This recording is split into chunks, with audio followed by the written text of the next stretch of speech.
কি কেস তো?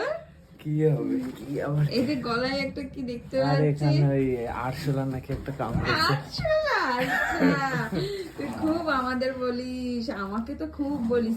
তোর তো দুদিন পর পর। হ্যাঁ না, তুই বিবাহিত হয়েছে ঠিক আছে, বাহ। কিন্তু তোর ব্যাপারটা কি দেখে শীতকালে দেখি। এখন এইসব পোকামাকড় একটু বেরোই বেশি। আচ্ছা পোকামাকড় না? ঠিক আছে ভাই, ঠিক আছে, মনে থাকলে। শীতেই হয় এসব, গরমে প্রমাণ অতটা হয় না। প্রমাণ, হ্যাঁ হ্যাঁ। বললাম গরমে এসব একটু কমই হয়, শীতকালে না একটু আমাকে বলার সময় তো খুব বলিস, এইবার আর বলবো না রে। এসব বলা ঠিক না, আমি দুদিনে বুঝে গেছি। আমার মা আজকে বলছে, দেখি হট করে খেয়াল করছে, কি হয়েছে, এখানে ইনফেকশন হয়ে যাবে। আমি যে পোকা লেগেছে। বলছে ডাক্তারের কাছে যাসনি তুই? তো চ ডাক্তারের কাছে নিয়ে যাই, চ আজকে চ ডাক্তারের কাছে নিয়ে যাবো। হ্যাঁ না